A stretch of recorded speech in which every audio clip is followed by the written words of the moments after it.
마키아벨리의 공화주의. 니콜로 마키아벨리는 근대 정치 철학의 창시자로 평가받으며 현실적 권력 운용을 분석하는 동시에 공화주의적 시민성과 정치적 덕성을 강조하였습니다. 그는 단순한 이상적 정치체제를 논하기보다 권력이 실제로 작동하는 방식을 탐구하며 공화국이 강하게 유지되기 위해서는 시민들이 적극적으로 정치에 참여해야 한다고 주장했습니다. 이러한 그의 사상은 피렌체 공화국에서 직접 정치에 참여한 경험과 공화국이 몰락하는 과정을 목격한 현실적 배경 속에서 형성되었습니다. 마키아벨리는 15, 16세기 피렌체에서 활동했으며 그의 청년기에는 메디치 가문이 축출된 후 피렌체가 공화정으로 운영되고 있었습니다. 그는 이 시기에 외교관과 행정가로 일하며 유럽 각국의 정치 현실을 직접 경험했고 공화국 체제의 장점과 한계를 깊이 연구하게 되었습니다. 그러나 1512년 스페인의 지원을 받은 메디치 가문이 다시 피렌체를 장악하면서 공화국은 붕괴되었고 마키아벨리는 투옥과 고문을 당한 후 정치적 실권을 잃게 되었습니다. 이 사건은 그의 정치 철학에 결정적인 영향을 미쳤으며 공화국이 몰락한 원인을 분석하고 다시 강한 공화국을 만들기 위한 방법을 고민하게 만들었습니다. 그는 피렌체 공화국이 시민들의 정치적 역량 부족과 내부 분열로 인해 쉽게 무너졌다고 판단했으며 강한 공화국을 만들기 위해서는 시민들이 정치적 덕성을 기르고 귀족과 평민 간의 갈등과 같은 사회적 대립을 건설적으로 활용하여 정치적 균형을 유지하고 체제를 더욱 단단하게 만들어야 한다고 주장했습니다. 그는 로마 공화정의 사례를 들어 계층 간 갈등이 단순한 혼란이 아니라 법과 제도를 발전시키는 계기가 될 수 있음을 강조하였습니다. 그는 현실 정치에서 권력을 유지하는 방식을 분석한 군주론을 통해 강한 군주가 어떻게 권력을 공고히 해야 하는지를 논의하였지만 이는 단순한 군주적 옹호가 아니라 당시 분열된 이탈리아에서 정치적 안정을 확보하기 위한 전략적인 조언이었습니다. 반면 로마사 농고에서는 공화국이 지속적으로 강한 체제를 유지하기 위해 시민들의 정치적 참여와 갈등 조정이 필수적이라는 점을 강조했습니다. 군주론이 현실적인 권력 유지에 초점을 맞추었다면 로마사 농고는 공화국을 장기적으로 유지하는 데 필요한 요소들을 분석한 처작이라고 볼 수 있습니다. 그는 공화국이 강한 지도자에 의해서만 유지되는 것이 아니라 시민들이 정치적 덕성을 갖추고 공적 삶에 적극적으로 개입할 때 더 안정적인 체제가 될 수 있다고 보았습니다.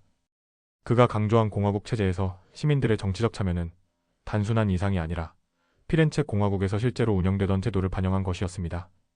피렌체 공화국에서는 일정한 재산을 가진 시민들이 정치에 참여할 기회를 가질 수 있었으며 시노리아라는 행정기구가 존재하여 시민 대표들이 통치를 담당하였습니다. 또한 추첨제가 도입되어 일정 기간마다 새로운 시민 대표들이 선출되었고 이를 통해 특정 가문의 권력 독점을 방지하고 시민들이 정치 경험을 쌓을 수 있도록 하였습니다.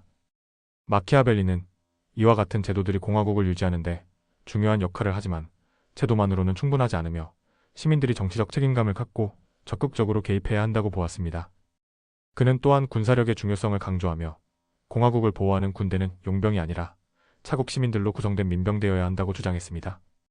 이는 단순한 국방력 강화뿐만 아니라 시민들이 정치적 삶에 더욱 깊이 관여하고 공화국의 지속성을 보장하는 수단이기도 했습니다.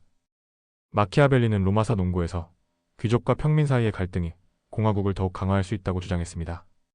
그는 고대 로마 공화정의 사례를 분석하며 로마에서 귀족과 평민 간의 갈등이 지속적으로 발생했지만 이 갈등이 단순한 혼란이 아니라 공화국의 법과 제도를 발전시키는 계기가 되었다고 설명했습니다. 예를 들어 귀족들이 권력을 독점하려 하자 평민들은 정치적 권리를 요구하며 저항했고 결국 호민관이라는 평민 대표 기구가 설립되었습니다. 또한 평민들의 지속적인 요구로 인해 로마법의 기초가 되는 12표법이 제정되었으며 이를 통해 귀족들의 자의적 지배가 견제될 수 있었습니다. 마키아벨리는 이러한 사례를 통해 갈등이 반드시 해로운 것이 아니라 정치적 균형을 유지하고 체제를 강화하는 역할을 할 수 있다고 보았습니다. 그는 갈등을 통해 시민들이 정치적 의식을 깨우고 적극적으로 개입할 때 공화국이 더욱 건강해질 수 있다고 주장했습니다. 그러나 이러한 갈등이 제대로 조정되지 못하고 극단으로 치달으면 공화국이 무너질 위험도 있음을 경고했습니다. 피렌체 공화국이 메디치 가문과 상인 계층 간의 충돌 속에서 내부적으로 분열되었고 결국 외세의 개입을 초래하며 몰락한 사례는 그가 강조한 경고의 신뢰였습니다. 따라서 마키아벨리는 갈등이 공화국을 강화하는 요소가 될 수 있지만 이를 조정할 수 있는 제도적 장치와 시민들의 정치적 역량이 필수적이라고 강조했습니다. 그는 또한 운명과 역량이라는 개념을 통해 정치적 현실을 분석하였습니다. 운명은 인간이 통제할 수 없는 요소를 의미하는 반면 역량은 이를 극복하고 유리한 방향으로 조정하는 인간의 능력입니다. 그는 공화국이 장기적으로 번성하기 위해서는 시민들이 정치적 역량을 발휘해야 하며 지도자뿐만 아니라 일반 시민들도 정치적 결정을 내릴 수 있어야 한다고 주장했습니다. 정치적 덕성을 갖춘 시민들이 공적 책임을 수행할 때 공화국은 안정성을 유지할 수 있으며 그렇지 않으면 외부의 침략이나 내부의 부패로 인해 쉽게 무너질 수 있다는 것입니다. 마키아벨리의 이러한 사상은 현대 공화주의와 시민적 참여, 민주주의 이론에 큰 영향을 미쳤으며 공화국을 단순히 법과 제도로 유지하는 것이 아니라 시민들이 정치적 책임을 지속적으로 수행해야 한다는 점을 강조했다는 점에서 중요한 의미를 가집니다.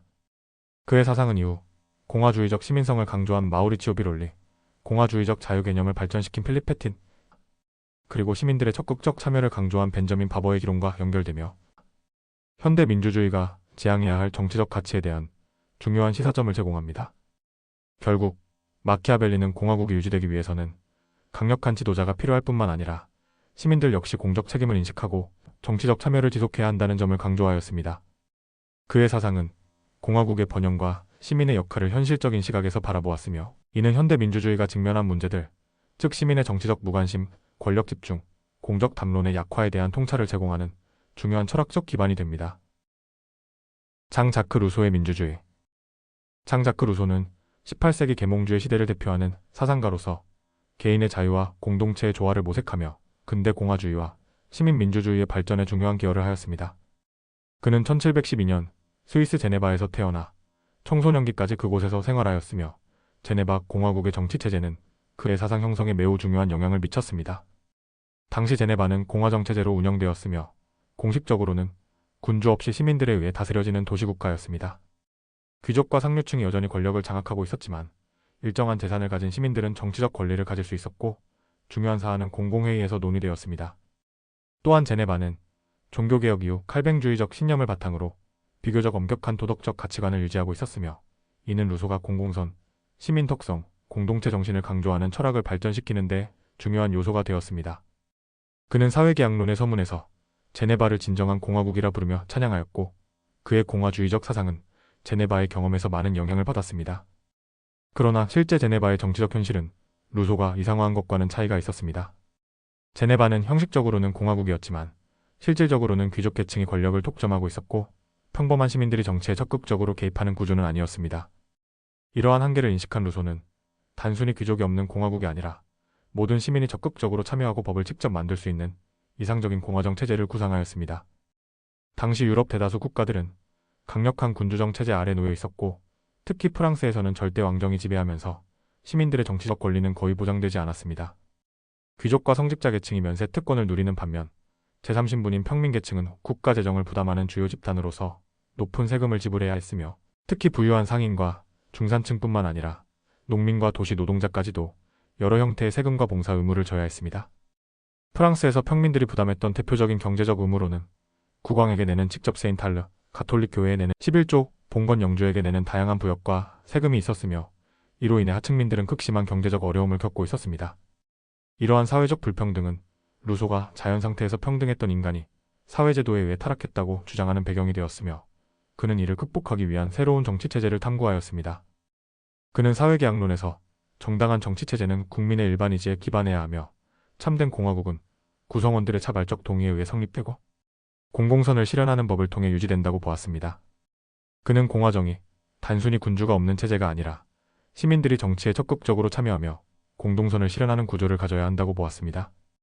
일반의지는 단순한 다수결의 원리가 아니라 개인의 사적 이익을 초월하여 공동체 전체의 이익을 실현하려는 의지를 의미하며 모든 시민이 공동체의 일원으로서 정치 과정에 개입해야 이를 실현할 수 있다고 하였습니다. 그는 대규모 국가에서 군주나 소수 엘리트가 법을 만들고 시민들은 단순히 복종하는 것이 아니라 공화국이 유지되려면 시민들이 정치적 덕성을 갖추고 공공적 삶에 헌신해야 하며 이를 위해 적극적인 정치적 참여와 시민교육이 필수적이라고 강조하였습니다. 루소는 또한 대민주주의보다 직접 민주주의를 선호하였으며 시민들이 직접 법을 만들고 정치적 결정을 내리는 체제가 이상적이라고 보았습니다. 그는 대민주주의가 결국 소수 엘리트 계층의 지배로 변질될 위험이 있다고 판단하였으며 시민들이 스스로 정치에 참여하지 않으면 권력은 점점 더 특정 집단에 집중될 수밖에 없다고 보았습니다. 따라서 그는 대의제를 통한 간접적인 참여보다 시민들이 직접 법을 제정하고 정책을 결정하는 시스템이 필요하다고 주장하였습니다. 그러나 당시에도 프랑스와 같은 대규모 국가에서는 모든 시민이 법 제정 과정에 참여하는 것이 현실적으로 어려웠습니다. 이에 대해 루소는 직접 민주주의가 실현되기 위해서는 국가가 지나치게 크면 안 되며 시민들이 서로를 알고 공공선을 위해 논의할 수 있는 환경이 필요하다고 보았습니다. 즉 직접 민주주의는 일정한 규모의 공동체에서만 가능하다고 보았으며 이는 그가 소규모 공화국 모델을 선호한 이유 중 하나였습니다. 그는 고대 아테네의 직접민주주의를 이상적인 정치체제로 평가하였으며 국가가 너무 커지면 시민들이 정치에 무관심해지고 사적 이익을 추구하게 되어 공공선이 위협받을 가능성이 높다고 경고하였습니다. 루소는 직접민주주의를 실현하기 위해 정치적으로 직접 행동하지는 않았지만 그의 사상은 18세기 후반과 19세기 이후 공화정체제의 발전에 강한 영향을 미쳤습니다. 특히 프랑스 혁명 과정에서 루소의 사상은 공화주의적 시민 모델을 형성하는 데 중요한 역할을 하였으며 프랑스 혁명기 자코뱅파는 그의 사상을 적극적으로 수용하여 공화국 체제 수립을 추진하였습니다. 또한 현대 민주주의에서도 국민투표와 같은 직접적 참여 요소는 루소의 사상에서 영향을 받은 개념이라고 볼 수 있습니다. 현대사회에서는 인구 규모와 복잡한 행정체계로 인해 루소가 주장한 완전한 형태의 직접민주주의를 적용하기는 어렵지만 그의 사상을 바탕으로 대의제와 직접 참여를 결합한 참여 민주주의 모델이 발전하게 되었습니다. 한나 아렌트의 정치적 행위. 한나 아렌트는 20세기 정치 철학을 대표하는 사상가로서 정치적 행동과 시민 참여를 통해 공화국이 지속된다고 보았습니다. 그녀는 공화국이 단순한 제도적 구조로 유지되는 것이 아니라 시민들이 능동적으로 공적 공간에서 행동하고 의견을 교환할 때만 존속할 수 있다고 주장하였습니다. 이는 전통적인 공화주의 사상과 맞닿아있지만 그녀는 단순히 법과 제도를 유지하는 것 이상의 정치적 실천을 강조하였다는 점에서 독창적인 시각을 제시하였습니다. 특히 그녀는 공적 영역에서의 시민 행위가 사라지면 공화국은 형식적인 체제로 전락할 위험이 있다고 경고하였습니다.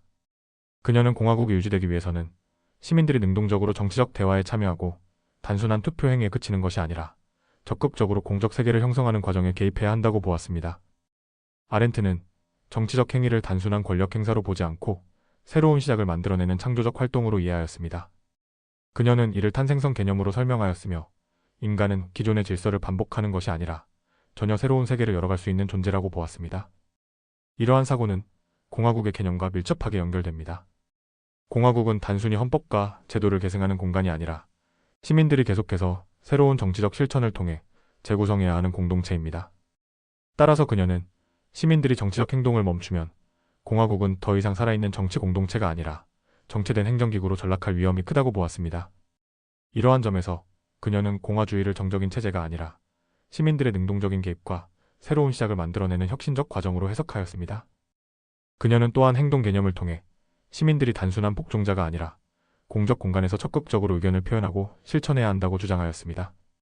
이는 마키아벨리와 루소가 말한 정치적 덕성 개념과 유사하지만 아렌트는 덕성이란 단순한 시민적 의무 수행이 아니라 새로운 정치적 가능성을 창출하는 능력이라고 보았습니다. 그녀는 정치가 행정적 관리로 축소되는 현대사회를 비판하면서 시민들이 단순히 법과 제도의 보호를 받는 존재가 아니라 새로운 공적 영역을 형성하는 주체가 되어야 한다고 강조하였습니다. 이는 전통적인 공화주의에서 말하는 권력 균형과 다소 차이가 있는 개념입니다. 일반적인 공화주의는 제도적 설계를 통해 권력을 분산시키고 균형을 맞추는 데 초점을 맞추지만 아렌트는 권력이란 시민들이 공적 공간에서 함께 행동하며 형성하는 것이라고 정의하였습니다. 즉, 공화국의 지속성은 헌법적 설계만으로 유지되는 것이 아니라 시민들이 직접 참여하여 정치적 현실을 만들어 나가는 과정 속에서 가능하다고 본 것입니다. 아렌트는 혁명의 의미에 대해서도 깊이 탐구하였습니다. 아렌트는 혁명론에서 프랑스 혁명은 사회 경제적 불평등 해소와 생존의 문제에 초점을 맞추면서 정치적 자유의 공간을 충분히 확보하지 못한 반면 미국 혁명은 시민들이 함께 논의하고 행동할 수 있는 공적 영역을 형성하는데 보다 성공적이었다고 분석하며 공적 자유의 유지와 시민 자치를 기반으로 한 공화주의적 원칙을 더 성공적으로 구현했다고 평가하였습니다. 그녀는 공화국이 단순히 법과 제도를 마련하는 것만으로는 유지될 수 없으며 시민들이 지속적으로 정치적 행위에 참여하여 공적 공간을 확장하고 재구성해야 한다고 주장하였습니다. 이는 단순히 선거를 통해 대표자를 뽑는 것이 아니라 시민들 스스로가 공적 영역에서 의견을 교환하고 정치적 현실을 능동적으로 변화시키는 과정에 개입해야 한다는 의미였습니다. 아렌트에게 공화국이란 특정한 정치 구조로 고정된 것이 아니라 시민들이 지속적인 정치적 행위를 통해 공적 공간을 창출하고 유지할 때 존속할 수 있는 역동적인 정치 공동체를 의미합니다. 그녀는 현대 민주주의에서 시민들이 정치적 무관심에 빠지거나 공적 영역이 사라지는 것을 강하게 경계하였습니다. 대중사회에서 개인들이 사적 영역에만 머무르고 정치적 관심을 잃어버리게 되면 민주주의는 형식적인 절차만 남고 실제적인 정치적 삶은 사라질 위험이 크다고 보았습니다. 이는 그녀가 노동, 작업, 행위라는 개념을 통해 설명한 바와 같이 단순히 생존을 위한 노동이나 경제적 활동에만 집중하는 삶이 아니라 공적 공간에서 함께 토론하고 행동하는 삶이 필요하다는 의미를 함축하고 있습니다. 그녀는 현대사회에서 시민들이 소비 문화에 집중하고 정치적 역할을 회피하게 되면서 공적 영역이 축소되고 정치적 무기력함이 확산되는 것을 문제로 보았습니다. 따라서 시민들이 공적 공간에서 활발하게 논의하고 다양한 의견을 교환하며 직접적인 정치적 행동을 통해 민주주의를 실천해야 한다고 주장하였습니다. 벤자민 바버의 강한 민주주의. 벤자민 바버는 현대 민주주의 이론에서 강한 민주주의 개념을 제시하며 시민들이 단순한 투표자가 아니라 능동적인 정치 행위자로서 적극적으로 공적 논의에 참여해야 한다고 주장하였습니다. 그는 현대 대민주주의 체제가 시민들을 정치적 결정 과정에서 소외시키고 있으며 그 결과 민주주의가 점점 더 형식적인 절차로 전락하고 있다고 비판하였습니다. 바버는 그의 대표저서 스트롱 디마크러시에서 이러한 문제를 심도 있게 분석하며 시민들이 공적 삶에서 적극적인 역할을 수행할 수 있도록 민주주의 체제가 재구성되어야 한다고 주장하였습니다. 그는 공화주의와 민주주의 전통을 결합하여 시민들의 능동적 개입과 자율적 참여를 강조하는 정치체제를 구상하였으며 이를 강한 민주주의라고 정의하였습니다. 바버는 현대 대민주주의가 지나치게 소극적 형태로 운영되고 있으며 시민들이 정치적 결정 과정에서 배제되고 있다고 진단하였습니다. 대다수 민주주의 국가에서 시민의 정치 참여는 주로 선거를 통한 대표 선출로 제한되며 정책 결정과 공적 논의는 소수의 정치 엘리트와 관료들에게 맡겨지는 경향이 강하다는 것입니다. 그는 이러한 약한 민주주의 상태에서는 시민들이 정치적 삶에서 점점 멀어지게 되고 결과적으로 민주주의 자체가 점점 더 권위주의적인 형태로 변질될 위험이 크다고 보았습니다. 그는 특히 시장 중심적인 자유주의적 민주주의가 공적 영역을 축소시키고 개인주의와 소비주의를 부추기면서 민주주의의 본래 기능을 약화시키고 있다고 비판하였습니다. 시민들은 정치적 의사결정 과정에서 배제된 채 정부가 제공하는 정책을 단순히 소비하는 존재로 전락하고 있으며 그 결과 공적 삶이 사라지고 민주주의가 점점 형식적인 제도로만 남게 된다는 것입니다. 그가 제안한 강한 민주주의는 시민들이 선거에서 투표하는 것만이 아니라 일상적으로 공적 논의와 의사결정 과정에 직접 참여하는 체제를 의미합니다. 그는 대민주주의와 직접민주주의를 구분하면서 현대사회에서 대민주주의만으로는 민주주의의 근본적 원칙을 유지할 수 없다고 보았습니다. 따라서 그는 수계 민주주의의 요소를 포함한 참여 민주주의 모델을 제안하며 시민들이 공적 논의를 통해 직접적인 정치적 역할을 수행해야 한다고 주장하였습니다. 수계 민주주의란 단순한 다수결이 아니라 다양한 의견을 가진 시민들이 충분한 토론을 거쳐 최선의 결정을 도출하는 민주주의 방식을 의미합니다. 바버는 시민들이 공적 토론을 통해 합리적 결정을 내릴 수 있도록 공동체 수준에서의 시민회의, 공론장, 참여적 거버넌스 모델을 강화할 것을 제안하였으며 이를 통해 민주주의가 단순한 절차가 아니라 시민들의 실제적 참여 속에서 작동하는 정치체제로 발전해야 한다고 보았습니다. 바버는 민주주의가 지속적으로 발전하기 위해서는 시민들이 정치적 교육을 받아야 하며 공적 삶을 경험하는 과정이 필수적이라고 강조하였습니다. 그는 시민들이 정치적 논쟁과 갈등을 직접 경험하며 타인과의 의견 차이를 조정하는 과정에서 민주주의적 역량을 갖출 수 있다고 보았습니다. 따라서 공화국이 유지되기 위해서는 갈등을 조정하고 합의를 도출하는 능력을 갖춘 시민들이 필요하며 민주주의 체제는 시민들이 이러한 경험을 축적할 수 있는 기회를 지속적으로 제공해야 한다고 주장하였습니다. 그는 공공교육이 민주주의 사회에서 필수적인 요소이며 이를 통해 시민들이 정치적 토론에 참여하고 정책 결정에 개입하는 능력을 길러야 한다고 보았습니다. 또한 바버는 민주주의가 점점 세계화와 신자유주의적 경제질서 속에서 약화되고 있으며 경제적 논리가 정치적 의사결정을 지배하는 현상이 강화되고 있다고 비판하였습니다. 그는 신자유주의적 세계화가 민주주의의 기본 원칙인 공공성 개념을 위협하고 있으며 국가의 정치적 자율성을 약화시키면서 시민들의 정치적 영향력을 축소시키는 방향으로 작동하고 있다고 지적하였습니다. 이러한 논의를 그는 지하드 vs 맥월드에서 더욱 구체화하였는데 이 책에서 바버는 세계화가 민주주의에 미치는 양면적 영향을 분석하며 민주주의가 위협받는 두 가지 형태를 제시하였습니다. 하나는 지하드로 종교적 문화적 근본주의와 지역적 정체성 강화로 인해 민주주의적 논의가 파편화되는 현상입니다. 다른 하나는 맥월드로 세계화된 시장 경제가 민주적 의사결정을 압도하고 시민들의 정치적 역할을 약화시키는 현상을 의미합니다. 바버는 이러한 두 가지 힘이 민주주의를 위협하고 있으며 시민들이 보다 능동적으로 공적 논의에 개입해야 한다고 주장하였습니다. 결국 바버는 민주주의가 지속 가능하기 위해서는 시민들이 단순한 정책 소비자가 아니라 적극적인 정치 행위자가 되어야 한다고 강조하였습니다. 그는 민주주의가 단순히 대표자를 뽑는 절차적 과정으로 축소되는 것이 아니라 시민들이 일상적으로 공적 논의를 수행하고 정책 결정 과정에 개입하며 갈등을 조정하는 과정 속에서 실현될 수 있다고 보았습니다. 바버는 이러한 민주주의를 강한 민주주의라고 부르며 공화국의 지속성은 시민들의 능동적인 개입과 공적 삶의 경험을 통해 유지될 수 있다고 주장하였습니다. 그의 사상은 공화주의와 민주주의의 전통을 결합하면서 현대 민주주의가 시민들의 참여를 확대하는 방식으로 발전해야 한다는 점을 강조하였으며, 이는 공적 영역이 점점 축소되고 있는 현대 사회에서 민주주의를 활성화하는 중요한 방향성을 제시하고 있습니다. 필립 패티스의 비지배적 자유. 필립 패티스는 현대 공화주의의 대표적인 철학자로서 기존 자유주의가 정의하는 자유 개념이 불완전하다고 보고 이를 보완하기 위해 비지배적 자유라는 개념을 제시하였습니다. 그는 자유를 이해하는 기존의 두 가지 방식, 즉 소극적 자유와 적극적 자유가 모두 한계를 가지고 있다고 비판하였습니다. 소극적 자유는 주로 존 로크와 이삭 벌린 등의 자유주의 사상가들에 의해 발전된 개념으로 국가나 타인의 직접적인 간섭이 없는 상태를 자유로 정의합니다. 그러나 패티스는 이러한 개념이 현실에서 불완전하다고 보았습니다. 예를 들어 어떤 사람이 전혀 간섭을 받지 않더라도 누군가의 권력 아래에 있어 그의 자의적 판단에 따라 언제든 간섭을 받을 가능성이 있다면 그는 진정한 자유를 누린다고 보기 어렵습니다. 가령 노예가 매우 자비로운 주인을 두고 있어서 주인이 그를 전혀 간섭하지 않는다면 그는 소극적 자유를 누리는 것처럼 보이지만 주인의 변덕에 따라 언제든 간섭받을 가능성이 있기 때문에 여전히 지배 관계 속에 있습니다. 따라서 패티스는 단순히 간섭이 없다는 것이 아니라 임의적 지배가 없는 상태야말로 진정한 자유라고 주장하였습니다. 패티스는 또한 적극적 자유의 개념도 비판하였습니다. 적극적 자유는 장 자크 루소와 게오르그 헤겔 등이 주장한 개념으로 단순히 간섭을 받지 않는 것이 아니라 자신이 합리적으로 원하는 바를 실현하고 자율적인 주체로서 사회적 정치적 의사결정에 참여하는 것이 자유라는 관점입니다.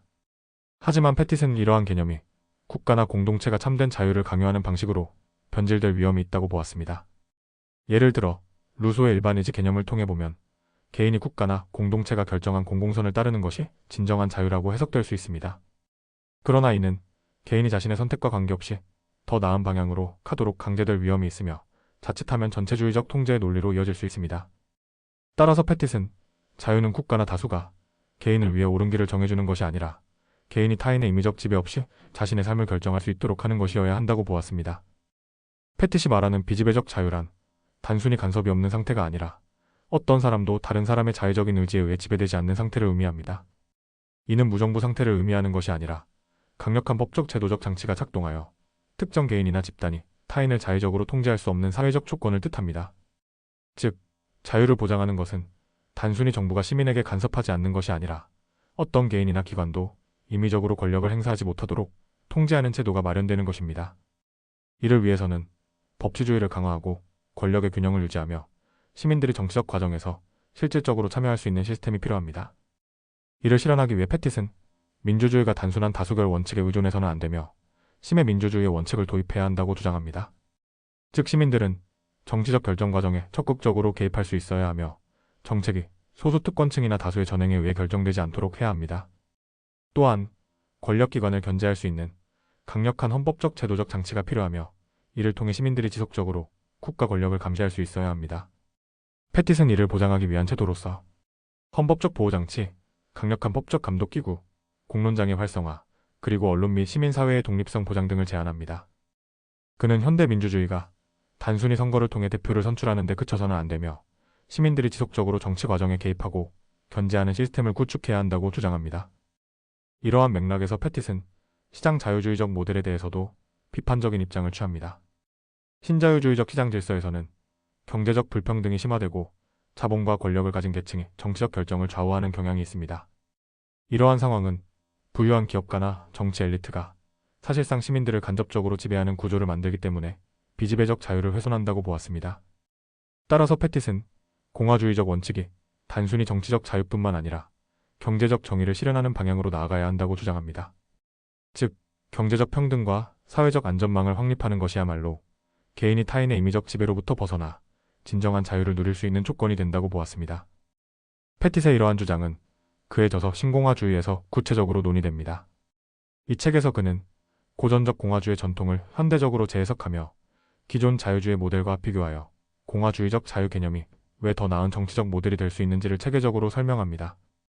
또한 그는 공화주의적 자유를 실현하기 위한 구체적인 민주주의 모델을 제시하며 심해 민주주의와 공론장의 중요성을 강조합니다. 결론적으로 필립 패티슨, 자유를 단순히 간섭이 없는 상태로 정의하는 기존 자유주의적 관점을 비판하며 진정한 자유는 임의적 지배가 없는 상태에서만 가능하다고 주장하였습니다.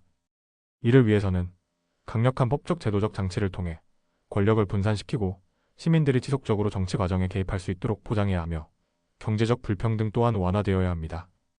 이러한 원칙을 바탕으로 그는 현대 공화주의가 단순한 이론적 개념이 아니라 실제 민주주의를 개선하고 시민들이 보다 평등하고 자유롭게 살아갈 수 있는 정치적 모델로 발전해야 한다고 강조하였습니다. 위르겐 하버마스의 공론장 이론. 위르겐 하버마스는 독일의 철학자이자 사회이론가로 현대 사회에서 민주주의의 본질과 기능을 탐구한 중요한 사상가입니다. 그의 사상 중 핵심은 공론장 이론으로, 이 이론은 시민들이 자유롭게 의견을 표현하고 토론하는 공간을 의미합니다. 하버마스는 공론장이야말로 민주주의의 근본을 이루는 장소라고 보았습니다. 그는 1962년에 발표한 저서 공론장의 구조 변동에서 공론장의 개념과 그 변화 과정을 상세히 설명하였습니다.